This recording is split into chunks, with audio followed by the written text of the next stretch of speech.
Ya preparados de antemano, yo no pensaba estar acá, no pensábamos tener Santa Cena en diciembre, pero el Señor tiene su agenda y tenemos que caminar, actuar, dice que en Él estamos, en Él somos y en Él nos movemos.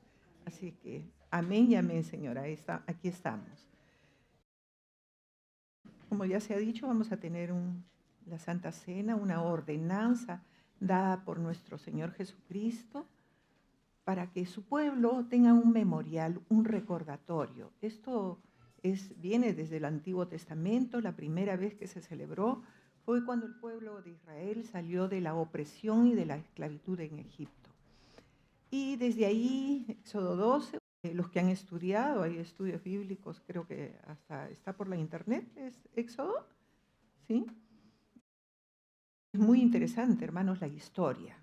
Porque acuérdense, si ustedes saben la historia de Dios plasmada en su palabra, ustedes van a saber la historia del mundo, porque Dios ha escrito la historia del mundo en su palabra. ¿Amén? Y el título de esta Santa Cena es un memorial. Así que vamos a hacer recuerdo de todo lo que Dios ha hecho, tanto en la historia, pero eso es para aplicarnos a nuestra vida hoy. No vamos a abarcar mucho porque sería tener varias semanas acá, pero en parte, algo corto. Primera Corintios capítulo 11, versículos 24 al 26, nos dice Pablo: y habiendo dado gracias, estaba él celebrando la Santa Cena de acuerdo al mandato de Dios con los discípulos, con los apóstoles. Dice, y habiendo dado gracias a Dios, lo partió y dijo: tomad, comed esto es mi cuerpo que por vosotros es partido. Haced de esto en memoria de mí. Miren cuántas veces Pablo lo dice, ustedes leen en Mateo 26 y en todos, en memoria de mí, lo dijo el Señor. 25, asimismo tomó también la copa, está hablando del Señor, después de haber cenado, diciendo: esta copa es el nuevo pacto en mi sangre. Haced esto todas las veces que la bebiereis en memoria de mí. Y todas las veces que celebremos la Santa Cena, recordaremos a nuestro Dios de una u otra forma. Así pues, todas las veces que comiereis este pan y bebiereis de esta copa, la muerte del Señor anunciáis hasta que Él venga. No se está hablando de un pasado de historia, lo está hablando Pablo en su presente, lo estamos haciendo ahora presencialmente y también a través del Zoom.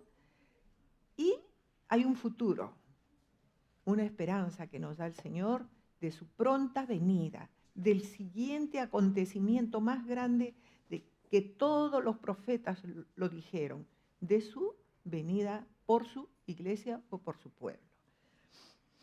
Entonces vemos acá, dice, la muerte del Señor anuncia hasta que Él venga. Ya, como hemos dicho, es una ordenanza del Señor que data desde Éxodo 12, desde salida del pueblo de Israel de la opresión de Egipto, hasta que Él venga, hasta su venida. Dios está muy interesado en que no olvidemos ninguno de sus beneficios, como dice David en el Salmo 103, que no sabemos de memoria. Pero no solamente ahí, sino siempre nos hace recordar en todos los libros. Esto es histórico, hermanos. Por ejemplo, el Señor dio órdenes a Moisés que en el arca que ellos que iban a tener en el tabernáculo, guardaren el maná, el recordatorio del maná. 3 cosas: el maná, la vara de Aarón y la tabla de la ley. Esas 3 cosas. Y todo eso es para el día de hoy. Si el arca de Dios y la presencia de Dios está en nuestros corazones, nosotros tenemos que guardar estas 3 cosas. ¿Qué significa? El maná, para que el pueblo y nosotros nunca nos olvidemos que Él es la fuente de todo, Él es el proveedor, ese maná que descendió de lo alto, ese pan de nobles que habla la palabra que nadie lo puede comer sino sus hijos y su pueblo, para decir que Él es el proveedor, que Él es el sustentador de nuestras vidas. Guardó el maná en el arca como algo muy importante, como un memorial, como un recordatorio. 2, las tablas de la ley, que nos hablan continuamente, que tenemos un Dios que nos ha dejado escrito toda su herencia, toda la sabiduría, toda la inteligencia, todo el poder. Esas tablas de la ley nos hablan de algo que es muy importante, es el Antiguo y Nuevo Testamento, un testamento que debemos de leerla, Salmo 19. La ley de Jehová es perfecta, dice, que convierte el alma. Debe haber un compromiso del pueblo de Dios de conocer su palabra y de obedecerla. Deuteronomio 28. Consecuencias de la obediencia, consecuencias de la desobediencia. Para obedecerla y cumplirla. Salmo 119 está rica en enseñanzas. La tercera señal que Dios quería tener para que su pueblo haga un memorial es la vara de Aarón. La vara de Aarón nos dice que Él es el que nos va a honrar, Él es el que va a hacer reverdecer. Vamos a ser bienaventurado el hombre que confía en Jehová, que confía en Dios. ¿Saben por qué se originó la vara de Aarón? Porque se levantó un equipo grande contra Moisés y lo quisieron derrocar y lo quisieron sacar. ¿Y por qué tiene que hablar a través de Moisés? ¿Y por qué no habla a través de nosotros? Si nosotros conocemos y somos llamados y qué sé yo. Y el Señor dijo a Moisés, pon 2 varas, la tuya y la de ellos. Y a ver cuál vara va a reverdecer. ¿Y quién sabe cuál reverdeció? La de Moisés. Entonces es un recordatorio, hermanos, que si nosotros nos ponemos de parte de Dios, lo honramos y somos mansos ante Él, nuestra vara siempre va a reverdecer, mientras que las otras varas se van a secar y se van a morir. Amén. Eso es uno de los recordatorios, recordando un poco la historia que nos habla el Señor en su palabra. Y también una vez que Moisés murió, fue levantado un siervo precioso que es Josué, y ese siervo tenía que pasar por unas murallas altas, reyes, y Dios le había dicho que iba a conquistar esa tierra, la tierra prometida. Y Josué, obediente y valiente, obedeció al Señor. Y los muros cayeron y hasta Rahab, una ramera, les permitió que los espías entraran. En fin, el Señor con sus estrategias venció todo Jericó y todo fue tomado por ellos. ¿Y qué hace el Señor? ¿Qué le dice a Josué en Josué capítulo 4, versículos 6 y 7? Para que esto sea señal entre vosotros, cuando sus hijos preguntaran a sus padres mañana diciendo, recordatorio, memorial, ¿qué significan estas piedras? Les responderéis que las aguas del Jordán fueron divididas delante del arca del pacto de Jehová. Ellos llevaban el arca, los levitas. Cuando ella pasó el Jordán, y estas piedras, les decía porque les mandó a hacer un monumento de esas mismas piedras. Y estas piedras servirán de monumento conmemorativo a los hijos de Israel para siempre. Para el pueblo de Dios, para la iglesia de Dios hoy día, para siempre. Tus hijos tienen que saber. Háblales al acostarte, al levantarte, al mediodía, háblales y diles que Dios ha hecho grandes cosas y que puede seguir haciendo. Y que Dios es perfecto. ¿Por qué es muy importante para el Señor? Porque Él nos conoce, que somos desagradecidos, que no hay gratitud en nuestros corazones, que por un momento nos dura. Ay, sí, Dios, gracias. Pero después Nos olvidamos rápidamente de todos sus beneficios. ¿Qué cosa dice Moisés otra vez? Recordar, recordar y hacer memoria y nunca olvidarnos, porque ese ejercicio nos va a servir para las futuras batallas, guerras, conflictos que tengamos que afrontar con nosotros mismos y externamente. Dice Moisés en Deuteronomios 4, versículo 9, por tanto, es un decreto, guárdate y guarda tu alma con diligencia, con diligencia. Ustedes se deben levantar y estar pensando, Señor, gracias por este nuevo día, porque puedo respirar, porque puedo caminar, porque puedo pensar, porque puedo hacer mis cositas, porque tenemos vida. Dice, con diligencia, le decía Moisés a todo el pueblo de Israel, para que no te olvides de las cosas que tus ojos han visto, ni se aparten de tu corazón todo, ¿cuándo? ¿Cómo le decía a Josué? Un memorial para siempre. Y es una determinación que tenemos que hacer. ¿Hay cuántos? Ay, ahora me duele acá, me duele allá. Ay, Señor, oren por mí, Señor, sáname.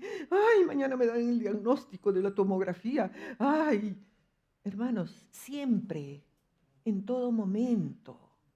Gracias, Señor. Tú me ayudaste, tú hiciste esto. Eso lo hacía David, un corazón conforme al corazón de Dios. Por eso él dice y enseña en el Salmo 103, bendice alma mía al Señor y no olvides ninguno de sus beneficios. Él es quien rescata del hoyo tu vida. Él es quien te corona de favores. Él es el que sacia de bien tu vida. En fin, Él. Y así debemos de ser nosotros. La historia de Israel, hermanos, me gustaría hacer un pequeño recuento.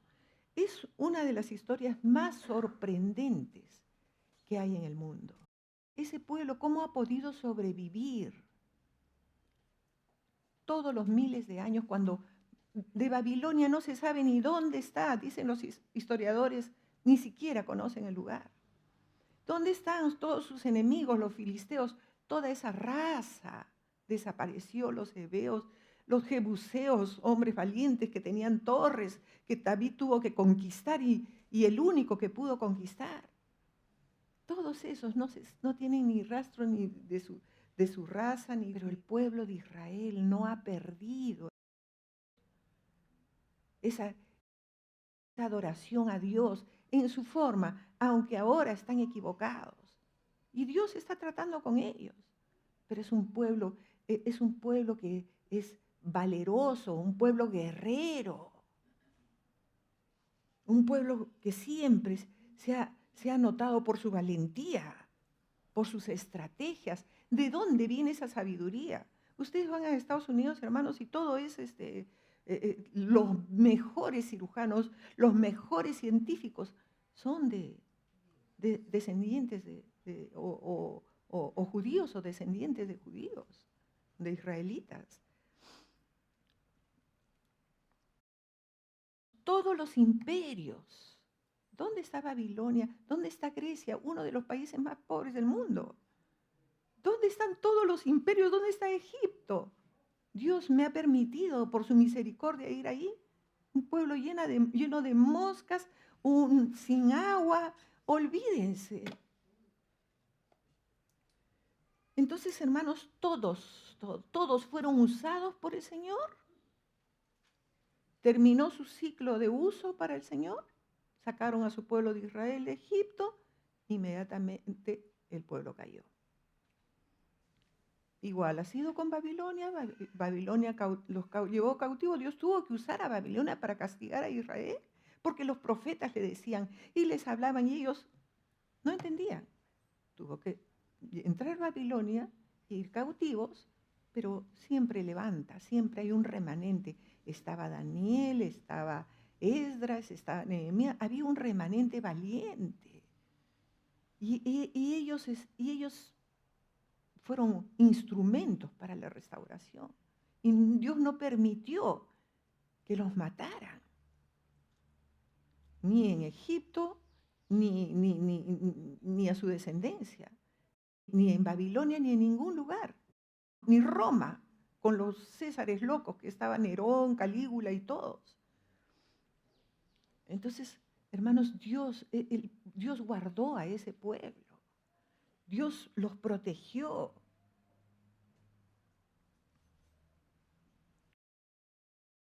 Es increíble que el día de hoy, un pueblito chico que Ica, y que es un desierto, y que no tiene petróleo, no tiene agua, debería desaparecer ya.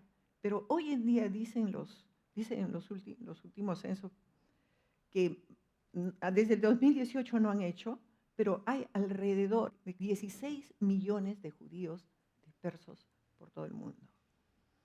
¿Cómo ha podido sobrevivir? ¿Se puede ver la mano de Dios? ¿Cómo podemos sobrevivir nosotros? Todo lo que hemos visto y estamos acá en pie. Nos ha guardado del COVID. ¿Cuántos seres queridos han muerto? Verdaderamente es el Señor quien protegió a su pueblo y quien protege hoy en día a su pueblo y quien protegerá, porque vienen cosas peores, hermanos.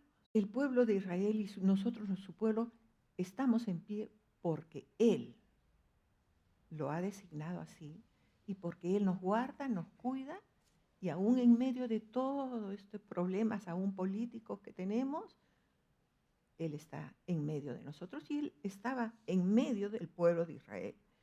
Un pueblo completamente vulnerable. No permitió que Balaam y con el rey de Moab los maldijeran, porque ni siquiera ninguna maldición, ninguna brujería nos puede hacer mella. ¿Por qué? Porque el Señor está con nosotros. No vamos a ser conmovidos. Hermanos, ellos están rodeados, están en el medio del Medio Oriente, rodeados de todos los enemigos que quisieran, pero fondearlos, los odian. Pero ellos han ganado guerras. La guerra, ¿quién se acuerda de la guerra de 6 días? La guerra de Yom Kippur, guerras donde jóvenes de todo el mundo declararon la guerra de un momento a otro, los jóvenes de todo el mundo que eran de ascendencia judía, especialmente los pilotos, guardó a su pueblo en la época de cuando Amán los quería destruir y le pidió al rey que firmara para matar a todos los judíos, para exterminarlos. Ahí el Señor levantó a una mujer esclava, Esther, que fue al palacio y el rey se casó con ella, y ustedes deben de saber la historia. Y ella, hermanos, hace que Amán sea ahorcado y el pueblo de Dios liberado. Entonces tenemos tantas, en todas las épocas es un pueblo perseguido, seremos un pueblo perseguido porque muchas serán nuestras aflicciones, pero de todas nos librará el Señor. Aún este COVID, los que más han sufrido es la iglesia de Dios. ¿Cuántos se han ido al mundo en estos encierros? ¿Cuántas iglesias han tenido que cerrar? En todas las épocas, hermanos, han sido y seremos perseguidos, pero va a haber victoria. ¿Se acuerdan Hitler? ¿Cómo mató? Se le metió y mató a más de 6 millones de judíos de la forma más cruel, de los cuales 1 millón eran niños, en la cámara de gas, de la forma más cruel. Hermanos, toda la vida ha sido. Los torturaron en una forma terrible. Y ellos están todavía en pie. Y el día que dice la palabra en Zacarías, que ellos que comiencen a sitiar Jerusalén, ahí será una copa que hará temblar a todo el mundo. Y tiene muchos enemigos alrededor, ustedes lo saben. pero no pueden ni tocarlos, porque Dios va a cumplir todo lo que ha escrito, todas sus profecías para ese pueblo y para nosotros, que nos va a llevar. Cuando todo esto se cumpla, seguirá desenvolviendo los rollos y confirmándonos lo que Dios ya ha escrito. Espero que todos me entiendan. De repente estoy hablándoles un poquito.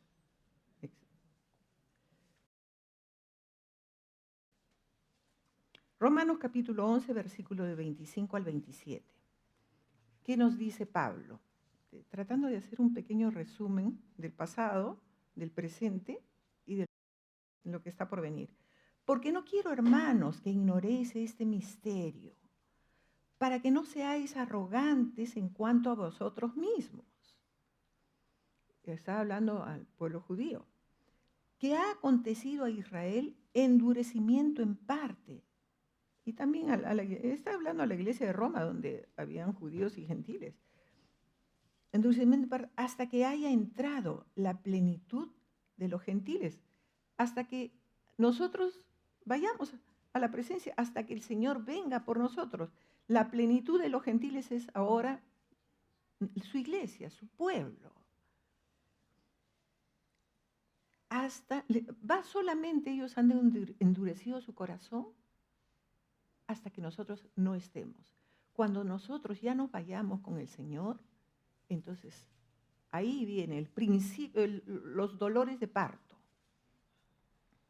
Para Israel y para el mundo entero que se quede, que no sea pueblo de Dios. Pero nosotros no vamos a pasar nada de eso, hermanos. Él va a venir.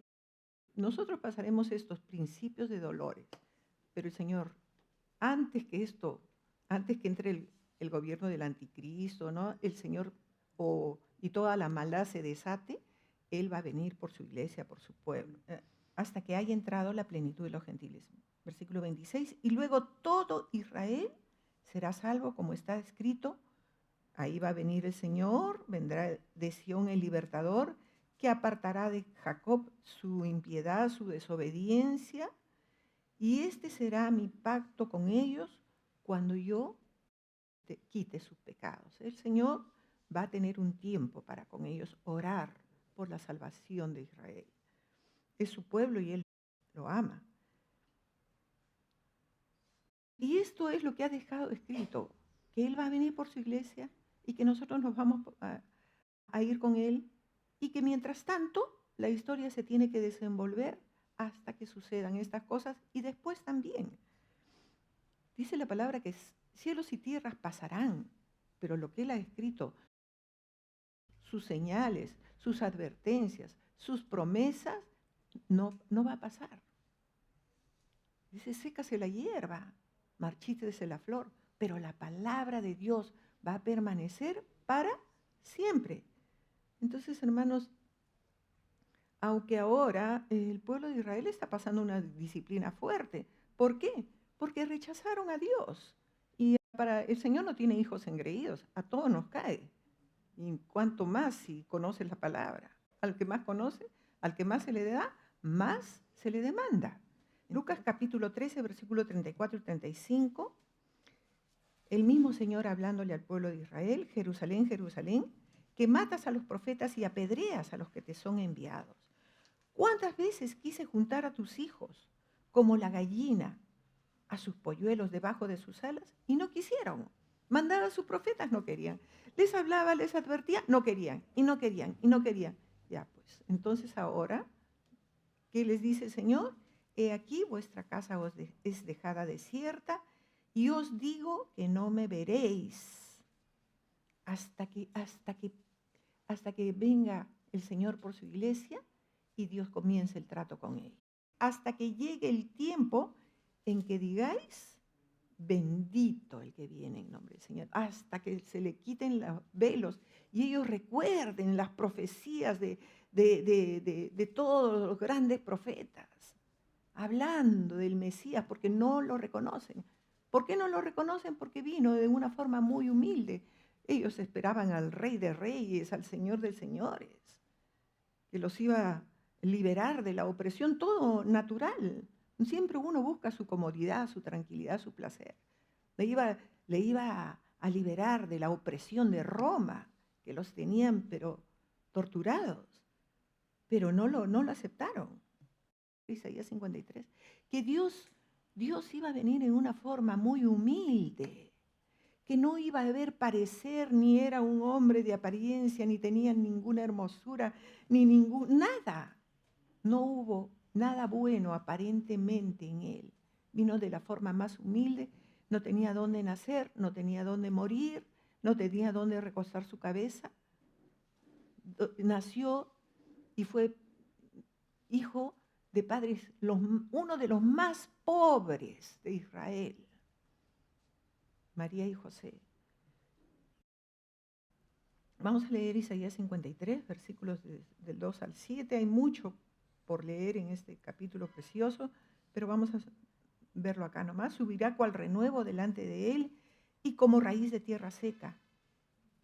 Así como raíz de tierra seca, así subirá este renuevo, que está hablando de Cristo.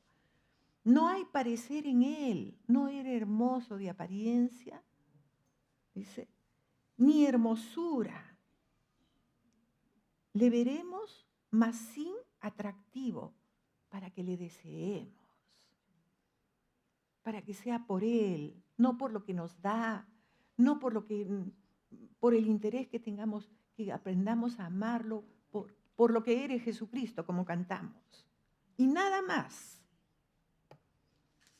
Despreciado por su mismo pueblo, a lo suyo vino y los suyos no le recibieron. Y esto era cientos de años anticipado por Isaías profetizado.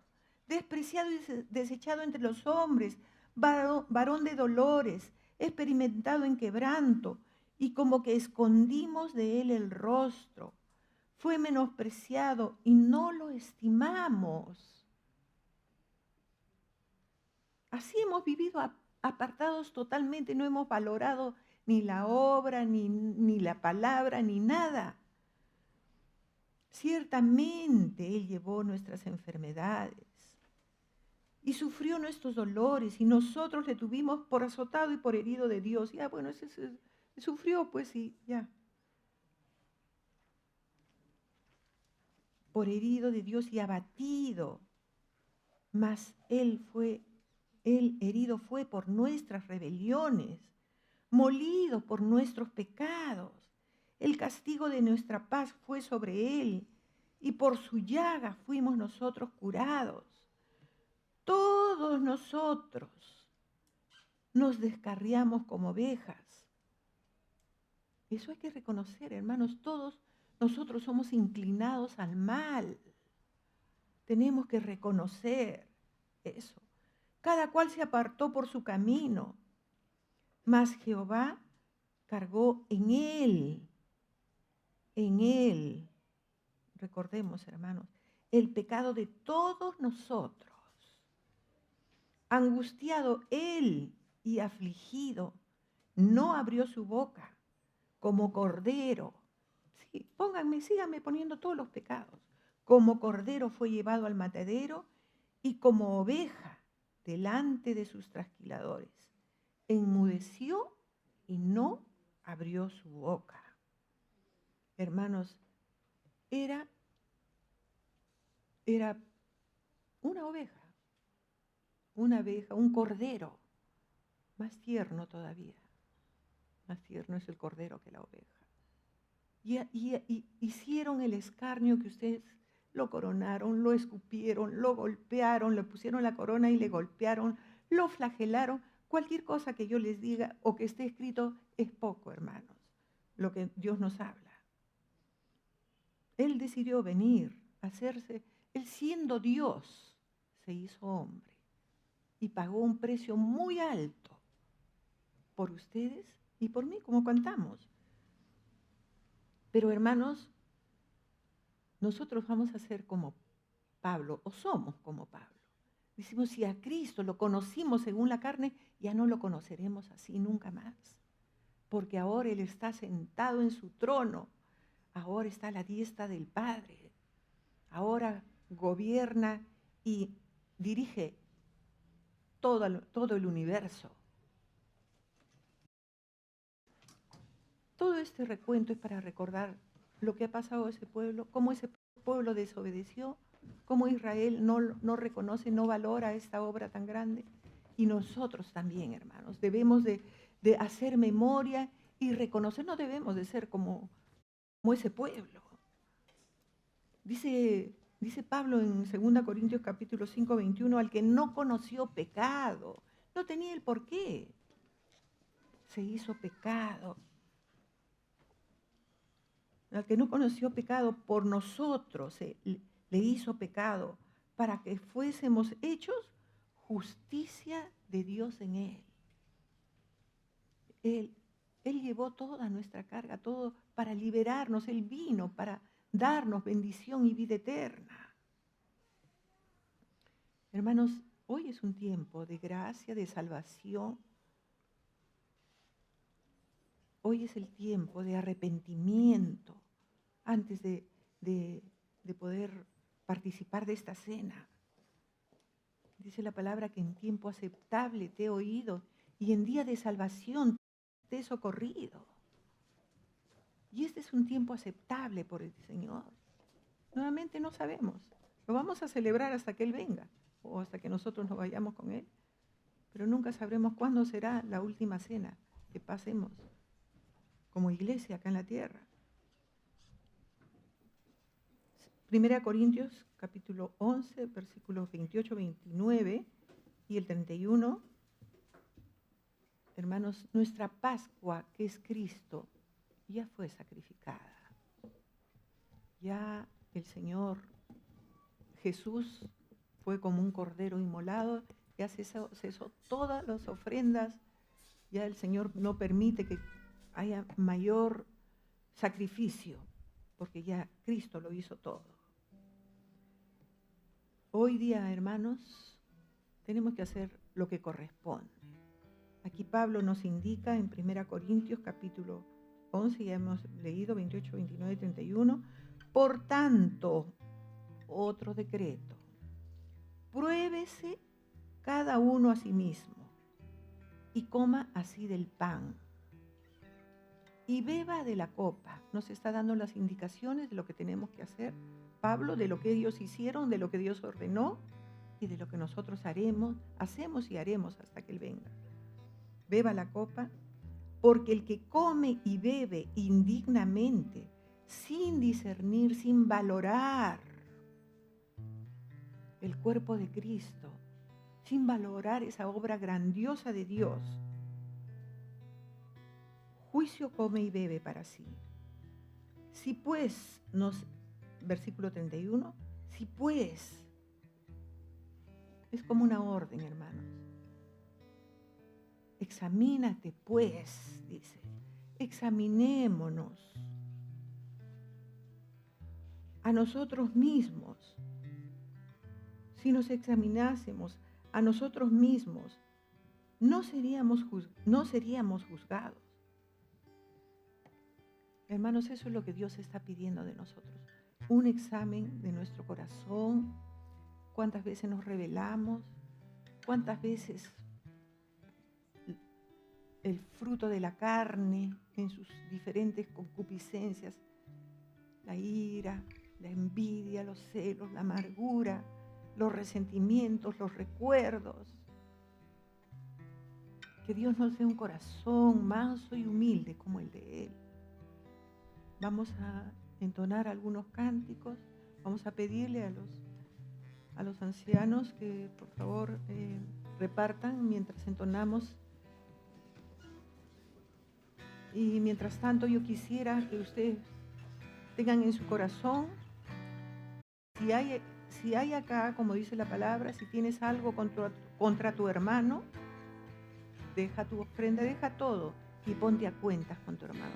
Si ustedes tienen algo contra algún hermano que está presente, acérquense y lo hacen delante de Dios. Simplemente, perdóname hermano, te ofendí y punto. Eso ya no es cuenta de ustedes, si les perdonan o no les perdonan, en fin.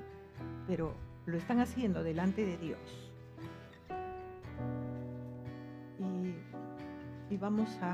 Y si alguien quiere una oración especial antes de participar de esta cena, puede pasar adelante, oraremos. No, vaya, ya, no sé. Sí. Entonces vamos a entonar, hermanos. Yo sé que fue pagado un alto precio para que seamos uno tú y yo. Yo sé que fue pagado un alto precio para que seamos uno tú y yo. Cuando Jesús derramaba su vida, Él murió por ti, Él murió por mí, por nuestra unidad. Cuando Jesús derramaba su vida, Él murió por ti, Él murió por mí, por nuestra unidad. Yo sé que fue pagado un alto precio para que seamos uno tú y yo. Yo sé que fue pagado un alto precio para que seamos uno tú y yo. Cuando Jesús derramaba su vida, Él murió por ti, Él murió por mí, por nuestra unidad. Cuando Jesús derramaba su vida, Él murió por ti, Él murió por mí, por nuestra unidad. Me has tomado en tus brazos y me has dado salvación. De tu amor has derramado en mi corazón. No sabré agradecerte lo que has hecho por mí. Solo puedo darte ahora mi canción.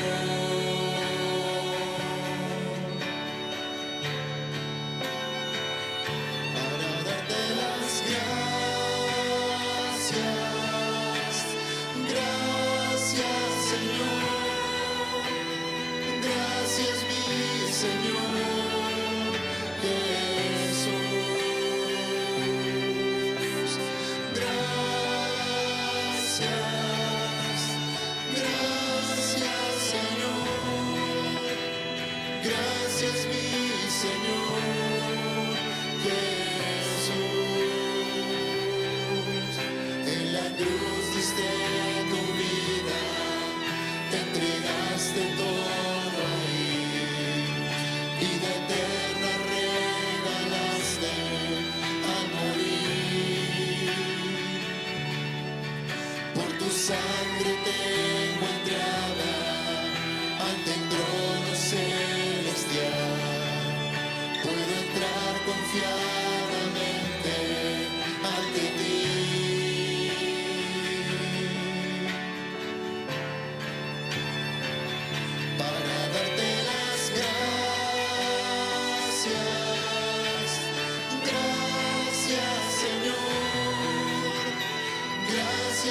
Gracias, mi Señor.